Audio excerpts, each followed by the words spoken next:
Bonsoir à tous, merci de nous être fidèles chaque soir. Voici le sommaire de cette édition. Veille de finale pour l'ASM FC, les footballeurs monégasques disputent mercredi soir la finale de la Coupe de France face au PSG et tout Monaco est derrière eux, c'est ce que vous entendrez dans quelques instants. Entrée en matière cette semaine pour Yannick Aleno. Le chef triplement étoilé arrive à la tête des cuisines de l'ex-Vistama, rebaptisé Yannick Aleno à l'hôtel Hermitage. Et il est notre invité ce soir pour nous présenter ce nouveau challenge qui s'offre à lui et la manière dont il va l'aborder. Nous entendrons également Alain Ducasse qui a accueilli Yannick Aleno dès lundi en lui proposant la réalisation d'un menu à 4 mains. La Roca Team à la relance après 2 défaites. Elle s'est imposée très largement, 90-67 face à Nanterre lundi soir et va devoir maintenant enchaîner 3 déplacements en 5 jours. Ils seront mobilisés pendant toute la durée du Grand Prix. Tels des anges gardiens, ils vont veiller et seront prêts à intervenir à tout moment. Nous mettrons à l'honneur dans ce journal les secouristes en donnant la parole à Claude Fabretti, le directeur opérationnel du secourisme et des actions internationales de la Croix-Rouge monégasque. Il nous rappellera le rôle et les missions des secouristes. Nous nous rendrons à Saint-Étienne-de-Tinée, où le prince Albert II, accompagné d'une délégation de la Croix-Rouge monégasque, là aussi, a été reçu lundi. Du matériel a notamment été offert à l'hôpital du village. Focus Info à suivre dans ce journal. Mais je vous le disais donc en titre, Monaco retient son souffle. L'AS Monaco FC dispute mercredi soir la finale de la Coupe de France de football face au PSG. La tâche ne sera pas facile, mais tous les espoirs sont permis. Et vous allez le voir et l'entendre, les Monégasques veulent y croire et sont derrière leur équipe de football. Tu vas regarder, tu crois, la finale de Coupe de France, la mercredi? Oui, j'adore Monaco, c'est mon club préféré. C'est trop cool. On croit en vous, vous allez la gagner cette coupe et allez Monaco. J'espère que Monaco va se défendre face à un Paris. On espère que Paris sera un peu faible et qu'on voit un beau match. La saison est réussie, donc elle est dans l'attente de ce qu'avaient dit les dirigeants. Donc c'est que du bonus pour les joueurs, surtout pour les jeunes. J'aimerais qu'ils rejouent le même match qu'ils ont eu précédemment avec l'encontre justement Monaco et PSG. Et je leur souhaite de gagner la Coupe de France. Pour l'instant, l'équipe monégasque, elle nous a régalé. C'est une très très bonne équipe avec un entraîneur super. Et je pense qu'on va faire la différence à Paris. Vous avez un message à passer aux joueurs de Monaco? Gagner, c'est bien contre Paris. Des témoignages recueillis par Fabien Bonilla. L'occasion aussi pour nous de rendre hommage à Jean-Paul Chaude, le président du club des supporters de Monaco. Il s'est éteint dimanche à l'âge de 61 ans. Il était une figure incontournable du stade Louis II et des soirs de match, le premier supporter des Rouges et Blancs. La gastronomie monégasque compte un nouveau chef étoilé. Yannick Aleno reprend les rênes cette semaine du Vistamar. Le restaurant s'appellera désormais Yannick Aleno à l'hôtel Hermitage. Et pour entamer cette nouvelle aventure, le chef a reçu le meilleur des accueils en étant adoubé par Alain Ducasse, qui lui a proposé hier de composer un menu à 4 mains à l'hôtel de Paris. Et aujourd'hui, c'est bien à l'hôtel Hermitage que nous le retrouvons. Bonsoir Yannick Aleno. Bonsoir. Après une petite étape estivale en 2020 à Monaco, vous voilà de retour, mais durablement. Ça y est, j'ai trouvé un endroit merveilleux pour exprimer ma cuisine. Et sur la terrasse de l'Hermitage, face au port, on va proposer à notre clientèle une cuisine hyper fraîche et simple et quotidienne. Croyez-moi, je suis un peu ému d'être là aujourd'hui. Pour un chef de cuisine, c'est un peu monter sur le podium d'être à Monaco. Et vous débutez donc cette semaine. Et pour ce baptême, vous avez à vos côtés un parrain de choix, Alain Ducasse. Je vous propose justement de l'écouter. Fabien Bonilla lui a demandé comment il qualifierait votre cuisine. Yannick, c'est une cuisine française contemporaine, c'est-à-dire qui nourrit le consommateur d'aujourd'hui avec une grande pertinence, bien sûr des beaux produits, un savoir-faire, un ADN de la cuisine française d'aujourd'hui, dans une adresse exceptionnelle sur les bords des Champs-Élysées. Voilà, on se connaît depuis longtemps. Et comme en principauté on est civilisé, c'était lui souhaiter la bienvenue, inviter quelques amis et quelques journalistes. Et plutôt que de le voir en fâche à la concurrence, on a préféré qu'il soit avec nous au cœur de la SBM. C'est certainement le meilleur moment pour faire un déjeuner de printemps Voilà, c'est un bon tempo. Voilà, bienvenue Yannick. Alain Ducasse, donc, qui rend hommage à votre cuisine et il laisse entendre que vous auriez pu aller à la concurrence. Il y a plein de choses mouvantes à Monaco et effectivement des interrogations sur un endroit merveilleux également situé à Monaco m'a interrogé pour venir cuisiner chez eux. Mais l'hôtel Métropole. Je suis ravi d'être à la SBM, je suis ravi surtout d'être à l'Ermitage qui est pour moi, c'est tout ce que j'aime l'Ermitage. C'est un hôtel de connaisseurs, c'est un hôtel qui vibre ce qu'il est, les mosaïques. J'adore ce genre de bâtiment. Quand je suis arrivé au Meurice, on retrouve quelques similitudes de construction, de belles peintures dans les grands salons. Donc croyez-moi, je suis plus que flatté et honoré de faire de l'Ermitage une des plus grandes tables de Monaco dans les prochains mois. Alors, quelles sont vos ambitions, plus particulièrement à la tête des cuisines de l'ex-Vistamar? Quel est le challenge pour vous qui n'avez plus rien à prouver? Vous savez, je ne fais pas ce métier-là pour prouver, je fais ce métier-là pour faire plaisir aux gens. C'est avant tout pour eux que je cuisine. Le challenge, il est évidemment de satisfaire une clientèle hyper exigeante, hyper érudite, de leur amener une cuisine qui corresponde à ce que l'on veut au quotidien. Ce n'est pas une cuisine intellectualisée, on a une cuisine faite de produits, de fraîcheur et qui va aller au gré des saisons avec des changements réguliers vers leur plaisir. Voilà, je veux vraiment que la terrasse Yannick Aleno à l'hôtel Hermitage propose une cuisine dans le sens de la vie. Voilà, et je veux que ce restaurant soit un restaurant pour les Monégasques. Est-ce que l'on peut avoir quelques exemples de plats qui vont composer la carte de votre table monégasque? Bien sûr, on a fait par exemple une salade Monte Carlo, des légumes crus comme ça avec une crème de pistache, une huile de fleurs de sureau. Nous avons fait une crème froide de homard à la pistache. Nous avons fait une soupe froide de petits pois aux fraises des bois et aux fraises avec des cherry blossoms. On a fait un king crab recouvert d'une crème de ferme et citron caviar, baigné dans un bouillon d'achi. On va retrouver un agneau de l'arrière-pays, on va retrouver un bar contisé au pisala, on va retrouver une carte très large, très riche. Beaucoup de végétaux également, des plats qui sont faits pour les végétariens. Je pense qu'ici, nous allons proposer le restaurant idéal.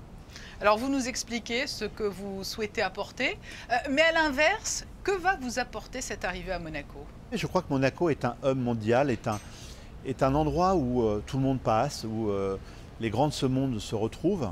Et d'être à Monaco, ça donne une visibilité mondiale différente, vraiment. C'est vraiment quelque chose de très particulier. C'est unique au monde d'être à Monaco. C'est pour ça que les places sont chères, c'est pour ça qu'il y a très peu de grands chefs.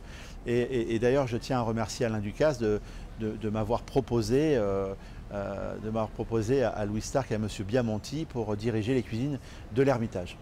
Mais c'est un sacré baptême du feu, car vous vous lancez en pleine période de Grand Prix, qui est l'un des événements majeurs de l'année. On n'a pas peur des challenges, on n'a pas peur des compétitions. Et surtout, on est une équipe motivée, une équipe, d'ailleurs l'équipe que j'ai retrouvée ici sont des gens formidables et qui n'ont qu'une seule vie, c'est de voir la table revivre à nouveau. Et Yannick Aleno, la Covid-19 a généré beaucoup de frustration un peu partout dans le monde, où les restaurants ont été contraints à de longues périodes de fermeture. Alors, ça n'a pas été le cas à Monaco, mais vous pensez que l'on va assister à de véritables déclarations d'amour de la part de la clientèle qui est restée longtemps éloignée des restaurants? Cela pourrait être au final bénéfique en quelque sorte à la gastronomie? Oui, on a entendu que nous faisions partie des métiers non essentiels et je crois au contraire que nous sommes d'un métier extrêmement essentiel pour le bien-être des gens et leur plaisir. Voilà, donc évidemment, l'amour sera à mon avis d'autant plus exprimé de cette période un peu de frustration. Yannick Aleno, bienvenue donc encore à Monaco et merci beaucoup. d'avoir répondu à nos questions qui vous ont éloigné quelques minutes de vos fourneaux. Merci beaucoup. Bonne soirée. Alexandra Pani nous rejoint pour développer les autres grands titres de l'actualité. Et tout d'abord, les chiffres du dépistage. Bonsoir Alexandra Pani. Bonsoir Patricia. Chaque mardi, nous faisons un point effectivement sur le nombre de tests réalisés la semaine passée en principauté. Premier chiffre important à noter, la baisse du taux d'incidence qui est passé de 57,4 à 36,51 pour la semaine du 10 au 16 mai. La semaine dernière, 3509 tests PCR et antigéniques ont été réalisés. Le taux de positivité des tests pratiqués s'élève à 1,08%. L'ouverture des piscines fait partie des nouvelles mesures mises en place depuis lundi, mais toutes n'ont pas pris le parti de rouvrir immédiatement leurs portes. Oui, je vous en parlais hier, le Stade Nautique Régnier 3 a accueilli le public depuis lundi. Le Stade Louis II, lui, n'ouvrira ses portes qu'après le meeting de natation Mare Nostrum, le lundi 7 juin. Du côté de la piscine Saint-Charles, la mairie a annoncé que l'ouverture était repoussée au 6 septembre. Nous restons dans les bassins, mais pour une compétition internationale cette fois. 4 monégasques sont actuellement à Budapest en Hongrie pour porter les couleurs de la principauté à l'occasion des championnats d'Europe de natation. Vous pouvez suivre les résultats de Théo Chiabo, Théo Duren, Ethan Falopa et Emilien Pouillot jusqu'au 23 mai sur le site de la compétition len-budapest2020.com. Pour les amateurs de ballon rond, l'ASMFC propose de faire une bonne action tout en achetant un objet collector. Il s'agit du nouveau maillot porté par les joueurs de l'AS Monaco qui reprend l'ADN du club avec cette diagonale rouge. Une nouvelle tunique portée lors de la rencontre face à Rennes. Ce collector est mis aux enchères sur la plateforme matchwornshirt.com au profit de la Ligue méditerranéenne de football pour soutenir les clubs amateurs de la région durement touchés par la crise sanitaire. Du football au basket, il n'y a qu'un pas et la Roca Team est repartie conquérante depuis hier soir. Après 2 défaites, les basketteurs monégasques n'ont fait qu'une bouchée de Nanterre. Une victoire sans appel, 90-67. Il s'agissait d'un match en retard comptant pour la 12e journée de Jeep Elite. Le résumé du match avec Frédéric Elion. Après les 2 défaites de la semaine dernière sur le parquet de Dijon et de Lasvel, la Roca Team n'a pas laissé le doute s'installer. Une réaction en mode patron face à Nanterre, sans Mathias Le Sort, touché à la cheville contre Villeurbanne. Avec sa défense de zone d'entrée, Nanterre pose quelques problèmes à la Roca Team et prend les commandes. 7-2 puis 9-7 sur cette alley-oop d'Isaiah Cordinier. Monaco va ensuite prendre le dessus, notamment dans le secteur du rebond. 16-11 pour l'ASM à la fin du premier quart-temps. Malgré l'activité d'Alpha Kaba, 17 points, 8 rebonds, Nanterre va encaisser un 12-2 avec un bon passage du jeune Rudy Demailly. Un tir à 3 points, suivi d'une bonne défense sur Cordinier. Marcos Knight termine la contre-attaque, puis donne 11 points d'avance aux siens sur ce tir au poste bas, 28-17. Ndoye inscrit 9 de ses 11 points en première mi-temps et Ibrahima Falfay plante un 3 points au buzzer. 43-27 Monaco à la pause. La Roca Team va dérouler en deuxième mi-temps avec une agressivité et une intensité qui va faire déjouer Nanterre. Frazier et Knight mettent dedans à 3 points. Falfay s'envole une nouvelle fois à la réception d'une passe de Yegete, 71-43 après 3 quarts-temps. Damien Inglis termine meilleur marqueur côté monégasque avec 15 points. L'écart va monter à plus 34 avant que Nanterre opère un léger rapproché en fin de match au fil des rotations. 90-67, le leader monégasque a assuré. C'était important pour nous de gagner et puis en fait simplement on fait ce qu'on fait de mieux, donc c'est la défense. Et voilà, ça a payé ce soir. Tout le monde a pu avoir une belle rotation, tout le monde a pu jouer, tout le monde a pu s'exprimer. Donc là, on se prépare directement pour le match après-demain ou dans 2 jours. Ça a été dur d'évacuer émotionnellement tout ce que vous avez vécu à Kazan, ce titre d'Eurocup, pour parler juste des 2 défaites derrière, de se remettre dedans, se replonger. C'était plus dur en fait d'enchaîner. Même s'il y a eu une semaine où on a dû rentrer à la maison, mais c'est quand même un titre à célébrer. Donc il y avait beaucoup d'émotions, beaucoup de fatigue. Donc émotionnellement, on a vite évacué la victoire, mais bon, c'était juste le fait de reprendre la Jeep Elite et de s'adapter encore aux équipes et à l'officiel, aux arbitres. Donc voilà, c'est juste ça qui est un peu compliqué, mais bon, maintenant là c'est bon. La Roca Team a désormais un calendrier made in NBA avec un road trip au Mans, à Limoges et à Bourg-en-Bresse. 3 matchs en 6 jours. Et c'est jeudi que débuteront les courses autour du Grand Prix de Formule 1 2021. Jusqu'à dimanche, il n'y a pas que les écuries et les pilotes qui seront mobilisés. Pour assurer la sécurité et le bon déroulement de cet événement, de très nombreux secouristes vont être sollicités. Le directeur opérationnel du secourisme et des actions internationales de la Croix-Rouge monégasque est notre invité. Bonsoir Claude Fabretti. Bonsoir Patricia. Vous êtes pour le coup en plein cœur du dispositif, à quelques jours du début des courses du Grand Prix de Formule 1. Vous êtes en ordre de marche, tous les secouristes sont sur le pied de guerre. Tout à fait, les secouristes de Monaco sont déjà là et demain nous accueillerons les renforts qui vont venir prêter main forte à la Croix-Rouge monégasque pour ces 4 jours d'épreuve. Alors combien de secouristes seront mobilisés? Au total, on parle de 173 personnes différentes. Certains vont faire les 4 jours d'épreuve, d'autres seront avec nous que le week-end. Le dispositif maximal prévu pour dimanche avec 150 secouristes et infirmiers sur le dispositif et 11 ambulances pour assurer la sécurité pour ce 78e Grand Prix de Formule 1.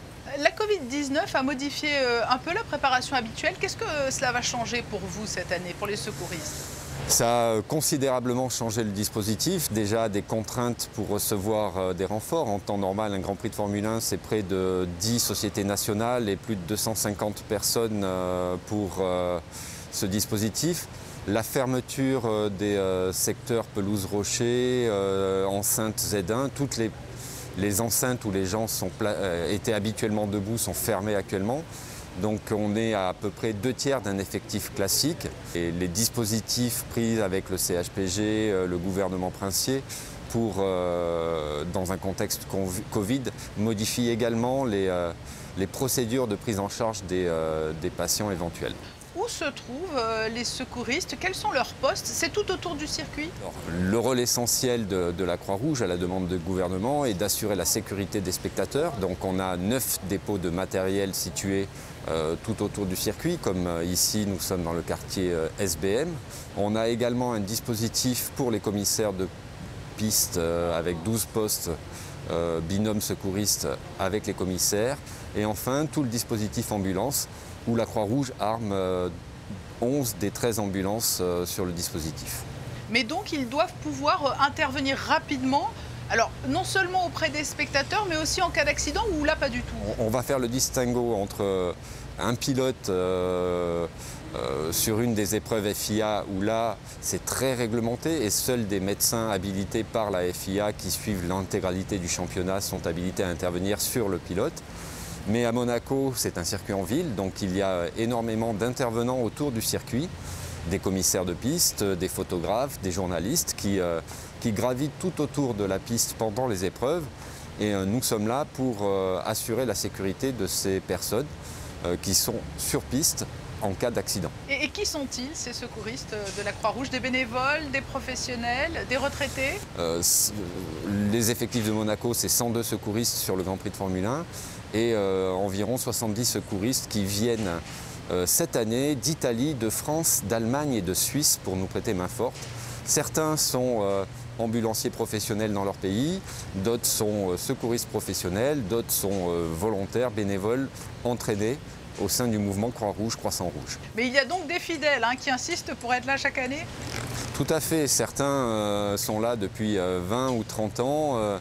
Ce sont généralement des personnes qui suivent les courses automobiles et qui sont passionnées de Formule 1. Le Grand Prix de Monaco est un Grand Prix exceptionnel de par son histoire, de par sa situation. Et on a des gens qui viennent, qui font plus de 1000 km pour nous rejoindre pendant ces 4 jours d'épreuve. De mémoire de secouriste, est-ce qu'il y a eu un Grand Prix qui a été plus éprouvant qu'un autre? Alors cette année, malgré le fait qu'il y aura moins de spectateurs, le fait d'avoir enchaîné 3 Grands Prix pour nos équipes, et notamment l'équipe de permanent, ça a été assez difficile parce que c'est le 3e Grand Prix qu'on enchaîne à 15 jours d'écart. Donc en termes de préparation, de logistique, c'est un gros travail pour l'ensemble des équipes et pour nos bénévoles. Après, on a eu des années où le nombre d'interventions était beaucoup plus important, souvent lié à des aléas climatiques. Quand il pleut, on sait que l'évacuation du secteur pelouse-rocher pose toujours problème et on a eu des années avec plusieurs dizaines de blessés dans la journée du dimanche dans le secteur pelouse-rocher. Claude Fabretti, merci d'avoir été avec nous aujourd'hui alors que vous vous préparez à ce précieux et important déploiement des secouristes de la Croix-Rouge pendant le long week-end du Grand Prix de Formule 1. Merci à vous Patricia, à très bientôt. Je vous rappelle que le Grand Prix de Formule 1 de Monaco est à suivre en direct sur Monaco Info et c'est libre et c'est qualificatif et la course de dimanche avec le duo de commentateurs Frédéric Elion et Franck Phillips. Premier rendez-vous dès jeudi à 11h25 en direct. C'est une programmation toujours très attendue. Elle vient d'être dévoilée, Alexandra, la programmation du Sporting Summer Festival. Oui, les événements reprennent progressivement leur place dans le calendrier estival, Patricia, et nous avons appris aujourd'hui la programmation du Monte Carlo Sporting Summer Festival, avec une série de concerts qui débutera avec le jazzman britannique Jamie Cullum, fidèle de Monaco. Zucchero sera également présent, tout comme Enrique Iglesias. Retrouvez la programmation et les tarifs de cette édition qui se tiendra du 16 juillet au 14 août sur le site montecarlolive.com. Restons à la salle des étoiles pour le gala des prix de la mode monégasque. Et c'est en présentiel que les Fashion Awards 2021 ont pu se dérouler. L'événement cherche à récompenser les personnalités de l'industrie de la mode qui se sont distinguées pour allier créativité, durabilité et responsabilité sociale. Et pour les passionnés de jardinage, la médiathèque propose un nouvel atelier participatif. Oui, Patricia, au 2e étage de la bibliothèque Louis Notari, vous pourrez à présent découvrir une bouturothèque, un lieu d'échange et de partage de connaissances. Le principe est simple, amener une bouture de l'une de vos plantes en terre uniquement et la déposer sur la console dédiée et l'identifier en utilisant les étiquettes mises à disposition et en précisant son nom et les conseils d'entretien. Vous pourrez ensuite repartir avec une autre plante déposée. Prenons de la hauteur pour nous rendre dans la vallée de la Tinée. Le prince Albert II était sur place lundi accompagné d'une délégation de la Croix-Rouge monégasque. Nous retrouvons Vanessa Dessy à Saint-Étienne-de-Tinée.